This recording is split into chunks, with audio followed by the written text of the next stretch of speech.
Boa tarde a você que acompanha a programação da NBR. Voltamos a falar do Hospital Albert Einstein, na zona sul da capital paulista, onde o presidente Jair Bolsonaro se submete a uma cirurgia para a retirada da bolsa de colostomia.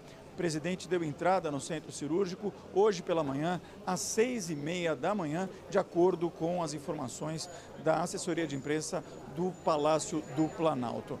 A cirurgia ainda está em andamento e assim que a gente tiver mais informações, haverá uma coletiva e também a divulgação de um boletim. Quem falará com a imprensa será o porta-voz da Presidência da República, o general Otávio Rego Barros.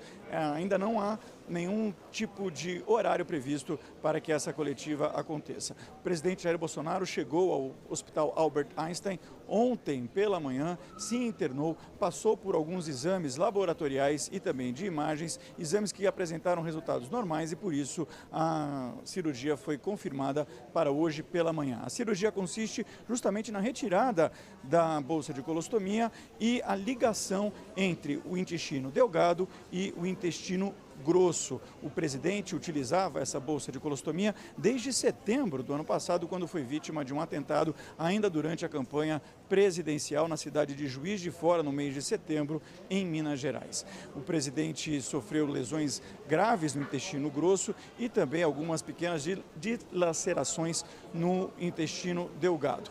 Agora ele vai retirar a bolsa e fazer a religação do intestino para que o órgão volte a funcionar normalmente. O presidente será encaminhado, assim que a cirurgia terminar, para o centro de terapia intensiva, onde deverá ficar durante 48 horas em repouso absoluto e depois deve ir ao quarto. Quando isso acontecer, ele retoma as atividades como presidente da República, já que o Palácio do Planalto montou uma estrutura, um gabinete provisório, para que ele possa despachar com ministros e auxiliares mais próximos. Uma das grandes preocupações do presidente Jair Bolsonaro é justamente a situação de Brumadinho, já que houve o rompimento da barragem durante o fim de semana. O presidente tem ficado alerta em contato constante com o gabinete de emergência que foi montado dentro do Palácio do Planalto e essa é uma das principais preocupações. Ele inclusive externou isso ontem em um vídeo que gravou para as redes sociais, falando da situação de Brumadinho, falando também das expectativas em relação ao procedimento de hoje, o procedimento cirúrgico. Ele disse estar bastante otimista e religioso, agradeceu às orações e ao apoio que tem recebido da população. Por enquanto, quem está na presidência em exercício é o general Hamilton Mourão. E quem tem mais informações a respeito do Hamilton Mourão é a repórter Gabriela Noronha, que está em Brasília. Gabriela. Olá, Ricardo, uma boa tarde a todos. Isso mesmo, Hamilton Mourão assumiu aqui o exercício da presidência da República e deve ficar no cargo 48 horas durante parte dessa recuperação aí do presidente Jair Bolsonaro após a cirurgia. O presidente em exercício, Hamilton Mourão, já cumpriu uma agenda hoje de manhã aqui como presidente, aqui no gabinete da vice-presidência em Brasília e acabou de deixar o prédio. O Hamilton Mourão falou com a imprensa aqui logo na saída e comentou sobre o caso do rompimento lá da barragem de Brumadinho. Para Hamilton Mourão, ele defendeu aí a apuração, né, das responsabilidades, disse que o governo está trabalhando aí na força-tarefa e defendeu também a punição dos culpados. Entre os compromissos de hoje, Mourão vai receber aí na parte da tarde também autoridades religiosas cristãs da Palestina e também se reúne nesta segunda-feira com executivos do Banco Credit Suisse, além de parlamentares. Agora, voltando ao assunto aí, né, de Brumadinho, também hoje aqui no Palácio do Planalto ocorreu uma reunião do Gabinete de Crise, que é um grupo formado por técnicos e ministros do governo federal aí que vão monitorar as ações de apoio do governo ao estado de Minas Gerais e à cidade de Brumadinho. Lembrando que logo após o ocorrido, logo após o rompimento da barragem, o presidente Jair Bolsonaro anunciou a criação do Conselho Ministerial de Supervisão de Respostas a Desastres para acompanhar e fiscalizar aí as atividades de socorro e recuperação da região. Participaram da reunião aqui hoje em Brasília os ministros da Defesa, Fernando Azevedo e Silva, da Secretaria-Geral, Gustavo Bebiano, o ministro de Minas e Energia, Bento Costa Lima, o ministro da Casa Civil, Onyx Lorenzoni, Santos Cruz, da Secretaria de Governo, e o ministro do Desenvolvimento Regional, Gustavo Canuto. Neste domingo, Gustavo Canuto afirmou que a barragem em Brumadinho está controlada e que não há risco de rompimento. Além disso, o ministro afirmou ainda que não há risco de desabastecimento da população. Vamos ver na reportagem de Daniele Popov. O nível da barragem 6 está controlado, de acordo com o ministro do Desenvolvimento Regional, Gustavo Canuto, que se reuniu com técnicos e diretores da Agência Nacional de Águas, ANA, neste domingo, para avaliação e monitoramento após rompimento da barragem de Brumadinho. De acordo com o ministro, foi instalada uma segunda bomba que reforçou o escoamento da água. Mesmo com o dreno não funcionando, mesmo com a chuva, o aumento que aconteceu ainda estava abaixo do nível de alerta. As sirenes foram acionadas por uma questão de cautela, pela preocupação que o empreendedor tem com a população e nós todos. O ministro e os técnicos da ANA discutiram também a qualidade da água do rio Paraopeba. O ministro Gustavo Canuto afirmou que, neste momento, não há risco de desabastecimento da população. 47 pontos de captação foram instalados e amostras serão coletadas pela CPRM, encaminhadas para análise química, e a previsão é que até quarta-feira o resultado parcial dessas análises chegue e a gente possa ter uma noção um pouco mais concreta se houve ou não houve contaminação e como está a situação da água para permitir futura captação e tomar todas as providências necessárias para reverter essa situação. O ministro Gustavo Canuto falou ainda sobre o avanço desses rejeitos, o que deve diminuir com o tempo, já que a lama é mais densa. O avanço está agora com uma velocidade mais reduzida, menor que 1 km por hora. Ela está caminhando aos poucos. A previsão é que ela chegue até o reservatório da usina hidrelétrica de Retiro Baixo entre 3 e 7 ou 2 e 6 de fevereiro. Ainda não dá para precisar, porque está sendo reduzida essa velocidade. Chegando ali, espera-se que, devido ao reservatório ter uma área maior, essa onda se espalhe, reduza a sua velocidade, seja amortizada, que vai ainda diminuir essa velocidade para que ela, se caso passe da usina de Retiro Baixo, chegue em Três Marias ou não sabemos, ainda é cedo para dizer, com uma velocidade muito reduzida e com um volume também reduzido. O ministro Gustavo Canuto disse que está sendo instalado um comitê para revisar a Política Nacional de Segurança de Barragens. Segundo o ministro, é preciso fazer uma revisão dos processos, desde a autorização para funcionamento, instalação e também fiscalização desses empreendimentos.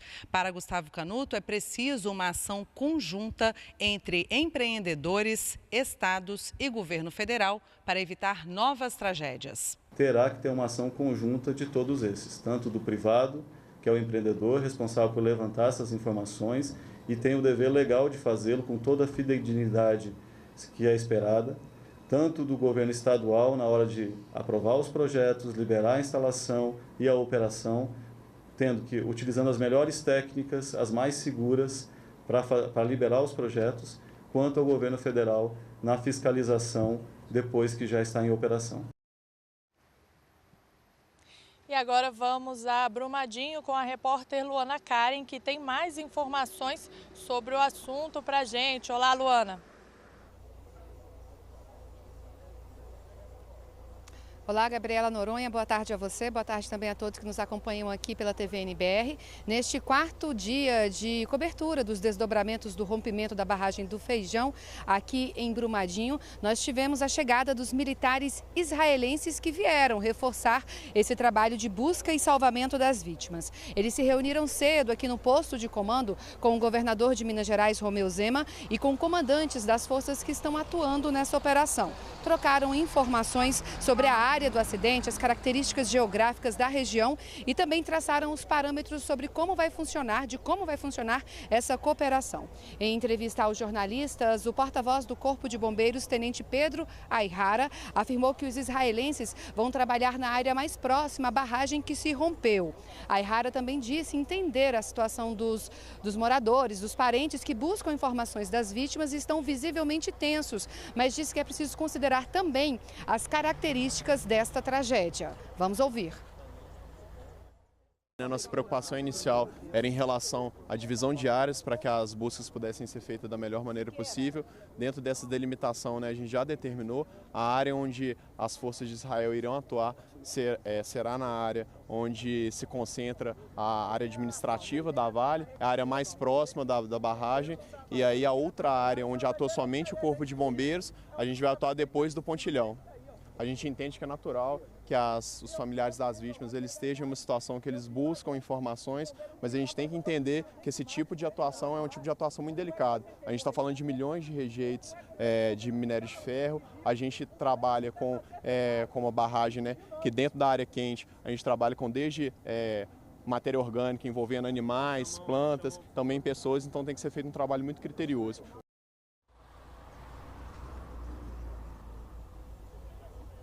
E um outro detalhe repassado mais cedo pelo tenente Aihara é que essas construções, o refeitório e o prédio administrativo da Vale, talvez tenham sido levados por quilômetros, porque eles estavam justamente posicionados abaixo da barragem. E por causa do rompimento da barragem, da força da lama, foram os primeiros prédios atingidos e talvez estejam aí a quilômetros da posição original onde se encontravam e lá também onde estavam a maior parte dos funcionários da Vale que estão também desaparecidos. Sobre essa lista de desaparecidos, também há uma novidade.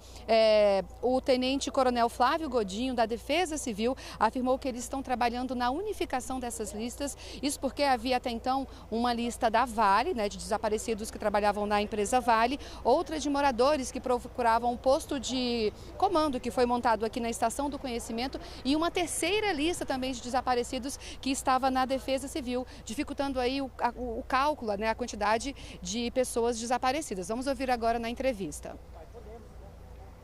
A unificação das listas, estão sendo feitas a unificação das listas, tanto da Vale como as listas da Estação do Conhecimento, onde as famílias propiciam novos nomes que não foram apresentados pela Vale, e bem como a lista que está na Cadepol da Polícia Civil, quando essas famílias vão identificar corpos, elas também ofertam nomes para ser cadastrados, registrados nessa lista. Essa lista está sendo trabalhada e daqui a pouco a gente vai ter uma lista unificada para passar para o senhor. Os órgãos oficiais têm o zelo de trazer sempre uma lista oficial.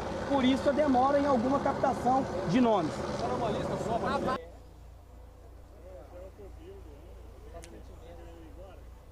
E relembrando os dados que temos até agora dessa tragédia, foram confirmadas 60 mortes, 19 corpos foram identificados, há 292 desaparecidos e 382 pessoas foram localizadas. Também, segundo a Defesa Civil, há 135 pessoas que estão desabrigadas. Bom, voltando agora a falar dos 132 militares israelenses que chegaram na noite deste domingo para ajudar nos trabalhos de busca e dos desaparecidos, né? O comandante da tropa militar de Israel, coronel Golan Vak, também falou com jornalistas. Disse que eles trouxeram radares capazes de captar, de identificar o sinal de aparelhos celulares que estão a cerca de 3, 4 metros abaixo da lama, e esses equipamentos vão poder ajudar a identificar também onde estão os desaparecidos, já que a expectativa é de que onde haja um celular, haja aí também um desaparecido. Há nesse grupo que veio de Israel engenheiros, médicos e especialistas em tecnologias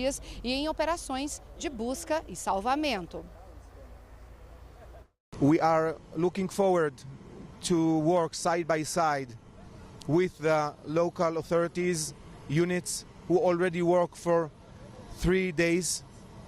We hope with you, with the Brazilian people, to find and to rescue as much as people as we can.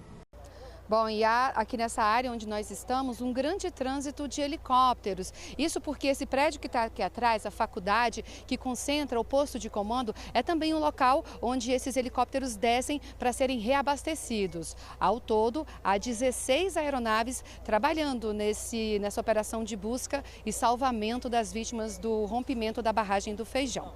Nós podemos voltar a qualquer instante com mais informações. Fique com a gente na NBR, a TV do Governo Federal.